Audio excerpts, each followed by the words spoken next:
जय जगन्नाथ। ये भिडियो आम plus two second year arts history विषय वैदिक जुग जहाँकि परवर्ती वैदिक जुगर मोस्ट इम्पोर्टाट सर्ट क्वेश्चन आम आलोचना करवा जहाँकि इंटरनल एग्जाम पे बहुत जरूरी।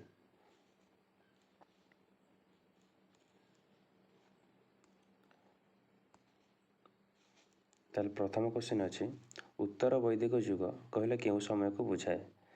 उत्तर वैदिक जुग तो ये सबू सर्ट क्वेश्चन रे उत्तर वैदिक जुग माने परवर्ती वैदिक जुग को ही बुझेब। उत्तर वैदिक जुग माने ये परवर्ती वैदिक जुग। ताले परवर्ती वैदिक जुगर समयटा केउटी 1500 रु 1000 बीसी, 1000 रु 600 बीसी, 600 रु 300 बीसी, 2000 रु 1500 बीसीई। बीसीई माने ख्रीष्टपूर्व। तो यार ठीक आंसर हो ऑप्शन बी 1000 रु 600 बीसी। उत्तर वैदिक जुग बा परवर्ती वैदिक जुगर विषय रे सर्वप्रमुख सूत्र केउटी संहिता गुड़िक ना ब्राह्मण गुड़िक ना आरण्यक ना उपनिषद। तार ठीक आंसर होची ऑप्शन बी ब्राह्मण गुड़िक। तो ये चारिटा होची वेदर चारोटी अंश। एथर मुख्य होची उत्तर वैदिक जुगर ब्राह्मण गुड़िक। उत्तर वैदिक जुग व परवर्ती वैदिक जुगर साहित्य मुख्यतः केउ अंचल रचित होता पंजाब, गंगा जमुना दोआब अंचल, राजस्थान अंचल ना बंग अंचल। तार ठीक आंसर होची गंगा जमुना दोआब अंचल ऑप्शन बी। परवर्ती वैदिक जुगर प्रमुख फसल केउठी थिला गहम, जब, धान ना ऑप्शन डी कौम्बा। तो यार ठीक आंसर हो ऑप्शन सी धान। परवर्ती वैदिक जुग समय रे केउं धातुर व्यवहार बहुत बढ़िला लुहा, पितल, रूपा, सुना। तार ठीक आंसर होची ऑप्शन ए लुहा। 6 नंबर क्वेश्चन परवर्ती वैदिक जुग बा उत्तर वैदिक जुग को आउ केउं नाम रे जना जाए बा कुहा जाए लुहा जुग, तंबा जुग, पितल जुग, नियोलिथिक जुग। तो यार ठीक आंसर होची ऑप्शन ए लुहा जुग कहीं लुहार व्यवहार बहुत परिमाण रे होता। नेक्स्ट हम 7 नंबर को जीवा। 7 नंबर क्वेश्चन उत्तर वैदिक जुगर बा परवर्ती वैदिक जुगर निष्क बोली क्या कह जाए बा निष्क कहले कौन बुझा जाए। ऑप्शन होची अस्त्र, आभूषण, मुद्रा, जमीर माप। तार ठीक आंसर होची ऑप्शन सी मुद्रा। नेक्स्ट क्वेश्चन उत्तर वैदिक समय रे बा परवर्ती वैदिक जुगर सर्वप्रमुख सभा केउठी थिला सभा, समिति, विदथा ना गण। तार ठीक आंसर होची ऑप्शन बी समिति। उत्तर वैदिक जुग बा परवर्ती वैदिक जुगर केउं सभार गुरुत्व कमी जाइथिला सभा, समिति, गण, विदथा कहार गुरुत्व कमी जाइथिला। तो यार ठीक आंसर होची ऑप्शन 9 नंबर आंसर होची ऑप्शन डी विदथा। ये गोटे प्रकार सभा थिला जार गुरुत्व कमी जाइथिला। उत्तर वैदिक जुगर राजा शक्ति बढ़िला, कमिला, समान रहा ना पुरोहित समान है। तार ठीक आंसर होची ऑप्शन ए बढ़िला। राजा राजस्व एवं अश्वमेध कहीं करुथिले दीटा यज्ञ दी प्रकार यज्ञ राजस्व यज्ञ एवं अश्वमेध यज्ञ कहीं करुथिले देवपूजा पाई, शक्ति और प्रभाव प्रदर्शन पाई, सेना तैयारी पाई ना संपद बढ़ाइबा पाई। तो यार ठीक आंसर होची ऑप्शन बी शक्ति और प्रभाव प्रदर्शन पाई। 12 नंबर उत्तर वैदिक जुगर बा परवर्ती वैदिक जुगर राजा मुख्य अधिकारी किए थिले पुरोहित, सेनानी, ग्रामणी ना महामत्य।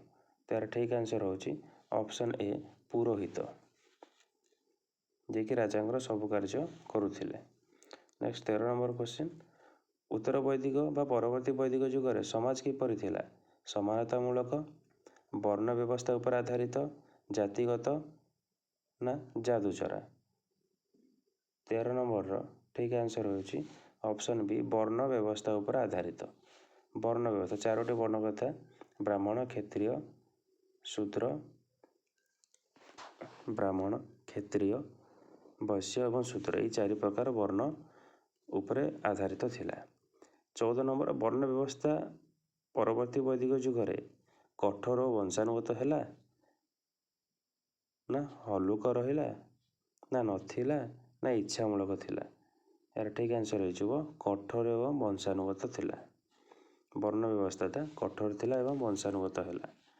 ଉତ୍ତର ବୈଦିକ ସମୟରେ ବା ପରବର୍ତ୍ତୀ ବୈଦିକ ସମୟରେ ନାରୀଙ୍କ ସ୍ଥିତି ଉନ୍ନତ ହେଲା, ନା ଅଧୋଗତି ହେଲା, ନା ସମାନ ହେଲା, ନା ଅତ୍ୟନ୍ତ ଶକ୍ତିଶାଳୀ ହେଲା।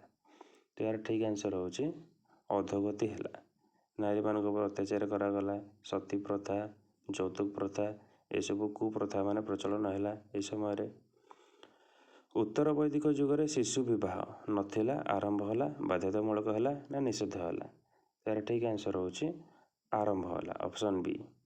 କେଉଁ ଯଜ୍ଞ ଗୁଡ଼ିକ ପୁରୋହିତମାନଙ୍କ ପ୍ରଭାବ ବଢ଼ାଇଲା? ରାଜସ୍ୱ, ଅଶ୍ୱମେଧ, ବାଜପେୟ, ନା ସମସ୍ତେ?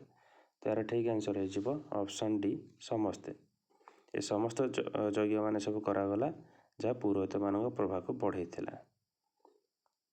17 ନମ୍ବର କ୍ୱେଶ୍ଚିନ୍ ଆମେ ଆଲୋଚନା କଲେ। ନେକ୍ସଟ 18 ନମ୍ବର କ୍ୱେଶ୍ଚିନ୍, ଉତ୍ତର ବୈଦିକ ଯୁଗରେ ବା ପରବର୍ତ୍ତୀ ବୈଦିକ ଯୁଗରେ କେଉଁ ବର୍ଣ୍ଣ ସର୍ବାଧିକ ଶକ୍ତିଶାଳୀ ହେଲା? ବ୍ରାହ୍ମଣ, କ୍ଷତ୍ରିୟ, ବୈଶ୍ୟ, ଶୂଦ୍ର। ତାର ଠିକ୍ ଆନ୍ସର୍ ହେଉଛି ଅପସନ୍ ଏ, ବ୍ରାହ୍ମଣ। ଉତ୍ତର ବୈଦିକ ଯୁଗରେ କୃଷି ଦ୍ୱିତୀୟ କାମ ହେଲା, ନା ପ୍ରମୁଖ ବ୍ୟବସାୟ ହେଲା, ନା ହ୍ରାସ ପାଇଲା, ନା ଅତ୍ୟଳ୍ପ ହେଲା? ତାର ଠିକ୍ ଆନ୍ସର୍ ହେଇଯିବ ଅପସନ୍ ବି, ପ୍ରମୁଖ ବ୍ୟବସାୟ। କୃଷିଟା ଗୋଟେ ବ୍ୟବସାୟ ରୂପେ ପରିଗଣିତ ହେଲା। ଲୁହାକୁ ଉତ୍ତର ବୈଦିକ ଯୁଗରେ କେଉଁ ନାମରେ କୁହାଯାଉଥିଲା ବା କେଉଁ ନାମରେ ଜଣାଯାଇଥିଲା? ଅୟସ, ଶ୍ୟାମ ଅୟସ, ହିରଣ୍ୟ, ଲୁହ। ତାର ଠିକ୍ ଆନ୍ସର୍ ହେଇଯିବ ଅପସନ୍ ବି, ଶ୍ୟାମ ଅୟସ। ଉତ୍ତର ବୈଦିକ ସମୟରେ ବା ପରବର୍ତ୍ତୀ ବୈଦିକ ଯୁଗରେ ବ୍ୟବସାୟ ହ୍ରାସ ପାଇଲା, ନା ବଢ଼ିଲା ଓ ବିସ୍ତାର ପାଇଲା, ନା ବନ୍ଦ ହେଲା, ନା ରାଜାଙ୍କ ନିୟନ୍ତ୍ରଣରେ ରହିଲା? ତାର ଠିକ୍ ଆନ୍ସର୍ ହେଇଯିବ ଅପସନ୍ ବି, ବଢ଼ିଲା ଓ ବିସ୍ତାର ପାଇଲା। ବ୍ୟବସାୟ ଅଧିକ ମାତ୍ରାରେ ବଢ଼ିଲା ଓ ବିସ୍ତାର ପାଇଲା। ଉତ୍ତର ବୈଦିକ ଯୁଗରେ ଘରଗୁଡ଼ିକ ଇଟାରେ, ନା ମାଟିର, ନା ଭଲ କାଠରେ ତିଆରି ହେଉଥିଲା, ନା ପଥରରେ ତିଆରି ହେଉଥିଲା? ତାର ଠିକ୍ ଆନ୍ସର୍ ହେଇଯିବ ଅପସନ୍ ସି, ଭଲ କାଠରେ ତିଆରି ହେଉଥିଲା। ନେକ୍ସଟ 22ଟି କ୍ୱେଶ୍ଚିନ୍ ଆମେ ଆଲୋଚନା କଲେ। ନେକ୍ସଟ 23 ନମ୍ବର କ୍ୱେଶ୍ଚିନ୍, ଉତ୍ତର ବୈଦିକ ଯୁଗର ପ୍ରମୁଖ ଦେବତା କିଏ ଥିଲେ? ଇନ୍ଦ୍ର, ଅଗ୍ନି, ପ୍ରଜାପତି, ସୂର୍ଯ୍ୟ। ତାର ଠିକ୍ ଆନ୍ସର୍ ହେଉଛି ଅପସନ୍ ସି, ପ୍ରଜାପତି। ଉତ୍ତର ବୈଦିକ ଧର୍ମର ଗୁରୁତ୍ୱ ସିଫ୍ଟ ହେଲା ଯଜ୍ଞରୁ ଧ୍ୟାନକୁ, ଧ୍ୟାନରୁ ଯଜ୍ଞକୁ, ପ୍ରକୃତି ଦେବତାରୁ ଅବ୍ୟକ୍ତ ଦେବତାକୁ, ନା ରୀତିରୁ ଦର୍ଶନକୁ? ତାର ଠିକ୍ ଆନ୍ସର୍ ହେଉଛି ଅପସନ୍ ସି, ପ୍ରକୃତି ଦେବତାରୁ ଅବ୍ୟକ୍ତ ଦେବତାକୁ। ତ ଆଦି ବୈଦିକ ଯୁଗରେ ଲୋକମାନେ ପ୍ରକୃତିକୁ ପୂଜା କରୁଥିଲେ, କିନ୍ତୁ ପରବର୍ତ୍ତୀ ବୈଦିକ ଯୁଗରେ ମୂର୍ତ୍ତି ପୂଜା କରାଗଲା, ମନ୍ଦିର ତିଆରି କରାଗଲା। 25 ନମ୍ବର କ୍ୱେଶ୍ଚିନ୍, କର୍ମ ଓ ପୁନର୍ଜନ୍ମ ଧାରଣା କେଉଁ ଗ୍ରନ୍ଥରେ ମିଳେ? କର୍ମ ଏବଂ ପୁନର୍ଜନ୍ମର ଧାରଣା ବ୍ରାହ୍ମଣ, ଉପନିଷଦ, ଅରଣ୍ୟକ, ସଂହିତା। କେଉଁଥିରେ ମିଳେ? ତାର ଠିକ୍ ଆନ୍ସର୍ ହେଉଛି ଉପନିଷଦରେ, ଅପସନ୍ ବି ହେଉଛି ଠିକ୍ ଆନ୍ସର୍। 26 ନମ୍ବର, ଆରଣ୍ୟକ ଗ୍ରନ୍ଥରେ କାହାର ଜ୍ଞାନ ମିଳେ? ସଂହିତା, ବ୍ରାହ୍ମଣ, ବନପ୍ରସ୍ଥି, ଋଷିଙ୍କ ଜ୍ଞାନ, ନା କଳ୍ପସୂତ୍ର? ଆରଣ୍ୟକ ଗ୍ରନ୍ଥରେ କାହାର ଜ୍ଞାନ ମିଳେ? ତ ଏହାର ଠିକ୍ ଆନ୍ସର୍ ହେଉଛି ବନପ୍ରସ୍ଥି, ଋଷିଙ୍କ ଜ୍ଞାନ, ମାନେ ଜଙ୍ଗଲରେ ଥିବା ଋଷିମାନଙ୍କ ଜ୍ଞାନ। ଉତ୍ତର ବୈଦିକ ବା ପରବର୍ତ୍ତୀ ବୈଦିକର ଲୋକମାନେ କିପରି ଜୀବନ ଜିଉଥିଲେ? ଯାଦୁଚରା, ଗାଁ ଆଧାରିତ, ସହର ଆଧାରିତ, ଶିକାର କରୁଥିଲେ? ତାର ଠିକ୍ ଆନ୍ସର୍ ହେଇଯିବ ଅପସନ୍ ବି, ଗାଁ ଆଧାରିତ। ପରବର୍ତ୍ତୀ ବୈଦିକ ସମୟରେ ଅର୍ଥନୈତିକ ଶକ୍ତି କାହା ପାଖରେ ଥିଲା? ବ୍ରାହ୍ମଣ, କ୍ଷତ୍ରିୟ, ବୈଶ୍ୟ, ଶୂଦ୍ର। ତାର ଠିକ୍ ଆନ୍ସର୍ ହେଇଯିବ ଅପସନ୍ ସି, ବୈଶ୍ୟ, ଯେଉଁମାନେ କି ବ୍ୟବସାୟ କରୁଥିଲେ। ଉତ୍ତର ବୈଦିକର ବର୍ଣ୍ଣ ବ୍ୟବସ୍ଥାରେ ସେବକ ଶ୍ରେଣୀ କିଏ? ବ୍ରାହ୍ମଣ, କ୍ଷତ୍ରିୟ, ବୈଶ୍ୟ, ଶୂଦ୍ର। ତାର ଠିକ୍ ଆନ୍ସର୍ ହେଇଯିବ ଅପସନ୍ ଡି, ଶୂଦ୍ର, ଯିଏକି ଅନ୍ୟ 4ଟି ବର୍ଣ୍ଣର ଲୋକମାନଙ୍କର ସେବା କରୁଥିଲେ। ଗୋତ୍ର ପ୍ରଥା କେଉଁ ଯୁଗର ଆରମ୍ଭ ବା ଆବିର୍ଭାବ ହେଲା? ଋକ୍ ବୈଦିକ ଯୁଗ, ଉତ୍ତର ବୈଦିକ ଯୁଗ, ଗୁପ୍ତ ଯୁଗ, ମୌର୍ଯ୍ୟ ଯୁଗ। ତାର ଠିକ୍ ଆନ୍ସର୍ ହେଇଯିବ ଅପସନ୍ ବି, ଉତ୍ତର ବୈଦିକ ଯୁଗ, ଯାହାକୁ ପରବର୍ତ୍ତୀ ବୈଦିକ ଯୁଗ ମଧ୍ୟ କୁହାଯାଏ।